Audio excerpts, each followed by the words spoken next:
My name is Quint Studer. I'm the founder of the Studer Community Institute, and I want to talk about the history of the Studer Community Institute.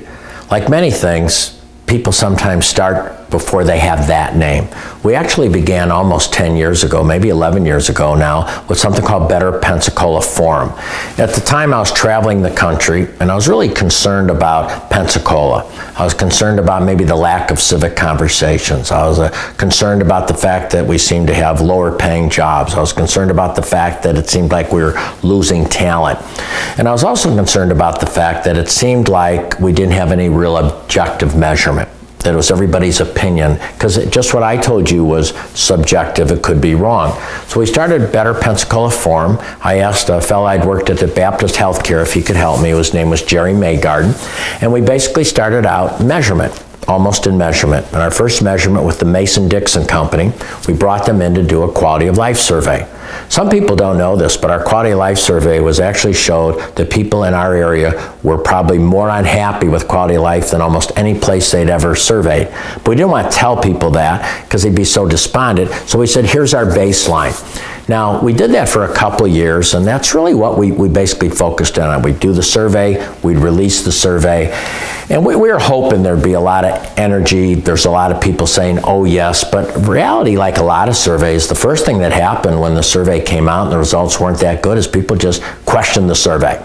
You know, only 800 people. They didn't understand that that's a giant amount for a survey. Or, oh, you only asked an unhappy, or this, or was Quint Studer had a skewed thing, or vested interest, and so on. And we just did a survey Mason-Dixon does for other cities. Well, as we morphed into this, you know, that was like the first 3 or 4 years. We were just basically focusing on measurement. I had another job, and so on. Jerry then went and took another job, and this was basically a part-time job for Jerry anyway. Around that time, something else happened. August 22nd, around 2013, Shannon Nickinson left the Pensacola News-Journal. And I always had great respect for what Shannon could do, so we brought her in and we sort of were morphing around what we could do, and certainly measurement was a big piece. And at the time, we thought we were going to be a little more assertive, filling a gap, a media gap, that we thought sometimes stories weren't being told, things weren't happening. We sort of called it Pensacola Today.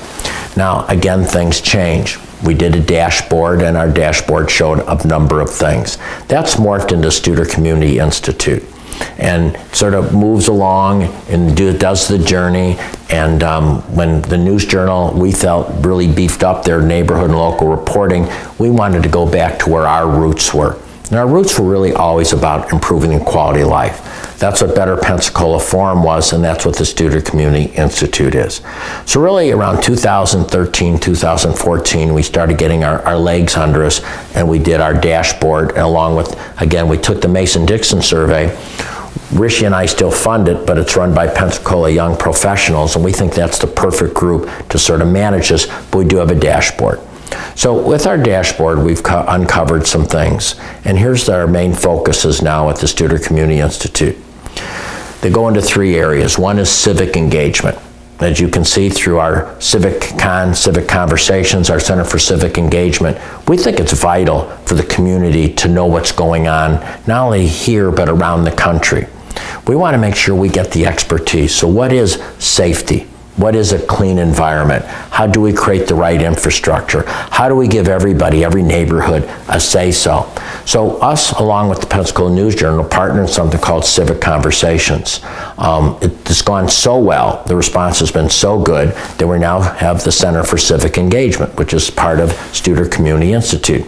That's really to build up neighborhood associations, build up public advocacy and public education, because we think it's vital for the public to control their own destiny versus just 1 or 2 people in possibly an elected office. So we have 3 big elements that we look at. One of them is civic engagement. The next one, which is really vital, is small business development. We know that 60 to 80% of jobs are developed in the small business sector. What gets all the publicity is the company from out of town that gets a ton of incentives to move into a community. Because, you know, it's a ribbon cutting, everybody promotes it and takes credit for it, which is wonderful, but the reality is that's not where economic growth really sits. Economic growth, according to Gallup, sits in small business development. So Student Community Institute's been very aggressive in filling this gap in this community, which exists in most communities. So we do three major things in small business development. Number one is we reach out to the small business. We do roundtables. We have about 195 small businesses involved in roundtables where they come in groups of 4 to 8. They talk about what's going well, what could go better. We try to give them a tool. And we also offer, in a very cost-effective way, employee engagement surveys so they sort of know where they're at. So that's a big part of what we do. We also offer pretty much monthly workshops. We skip a few months in the summer, maybe around the holidays, but these are skill building. Most small business people are so busy working in their company, they don't work on their company. So we want to give them time to work on their company. So that it might be on how to select talent, how to do process improvement, how to manage time, how to run an effective meeting, how to create your brand, how to have difficult conversations, how not to go south financially. So we have speakers that come in every month, strategic planning and so on, and we bring really, I think, class presentations and programs to small businesses at a very cost-effective price that probably if they went out, they couldn't afford it or they wouldn't because they're so busy working.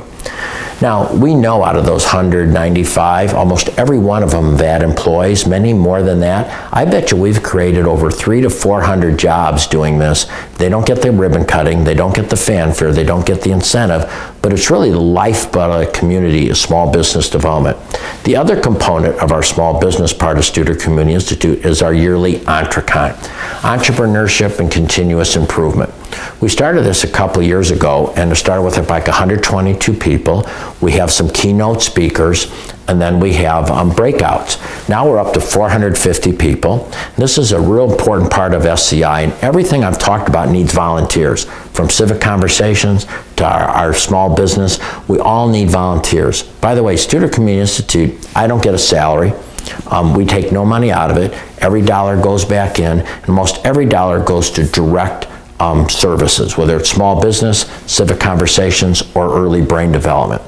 So we do EntreCon, which I think really puts us on the map as a place that a person go to a conference that's quality, would be a national conference, probably pay $1,000 for, and very inexpensively can stay home and get all these great speakers, both that aren't from the Pensacola area, but we also, through our roundtable, find some really smart people that are doing some great things that we can learn from, and they're in the community.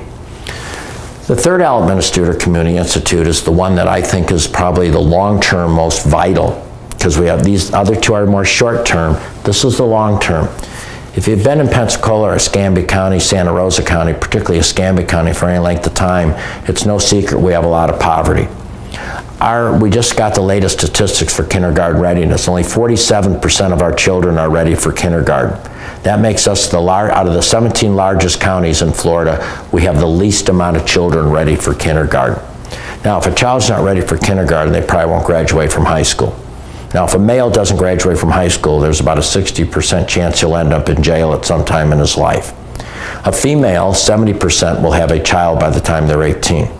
So if you look at generational poverty and why we struggled so much in Pensacola, that is the real answer.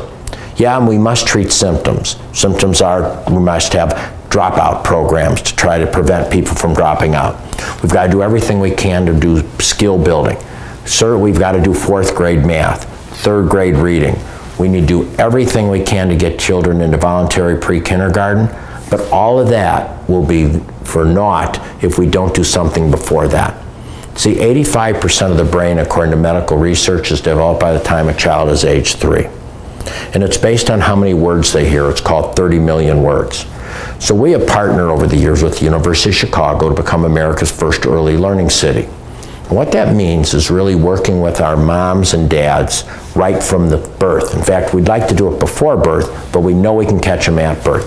So our Early Brain Initiative, I think, is the long-range solution to the Escambia County's poverty.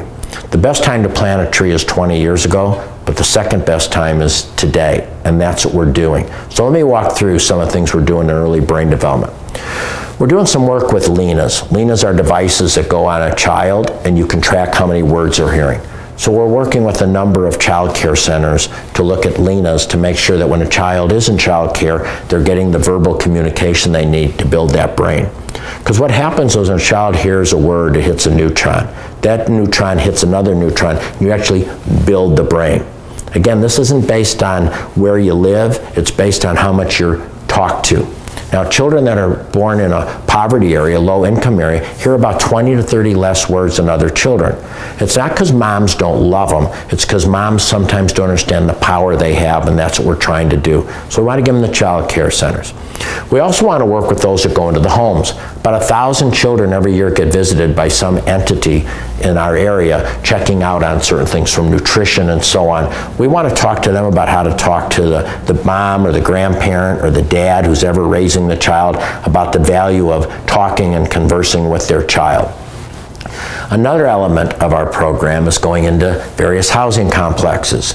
We have staff that literally go into the housing complex and to work with parent groups to talk to these parents about how they can build their child's brain. As we tell people, we can't guarantee we can get you out of poverty, but we can guarantee you can get your child out of poverty. And the last part, which is, I think, probably the most vital element, is talking to the new moms when they have the baby. Before they go home, they get a tutorial in the hospitals, whether it's Sacred Heart, West Florida, or Baptist. They get what we call a brain bag, and that brain bag is material and a description of how the power you have to build your child's brain. They can also see a video, and a video explains again how the brain is being developed. Now, that brain bag is about $30 a piece, which, think about that. I was talking to somebody the other day. The reason most solutions don't work is because they're too expensive. So we have this great pilot, they spend lots of money on it, but it only touches 300 kids because we don't have the money to scale it. Well, we don't need a lot of money for this. For $30 per child, we can change a child's life. So when a child gets the brain bag and goes to the tutorial at any of the hospitals, this mom gets a survey. And the survey says, before this tutorial, how knowledgeable were you on building your child's brain? Now, this is all moms, some at different levels, ages, financials, all different levels. The average is a 6.5. Then we say, now, after the tutorial, how knowledgeable were you in brain development? The average score was 9.5. So that's the difference that we can make. When the University of Chicago did their study, they did to 300 to 400 women on the south side of Chicago. Different ages, different races, different religions, no religion, certainly different economic status. So they had a diversity among the group. The only place they weren't diverse, though, is their love for their child. Every one of them wants their child to be successful. And through the work of SCI, working collaboratively with many other great organizations in this community, along with the hospitals, we truly can change a child's life. We can change a community's future. So by being involved with the Studer Community Institute, you're truly doing what we all want to do. You're improving the quality of life for people in this area. Thank you very much.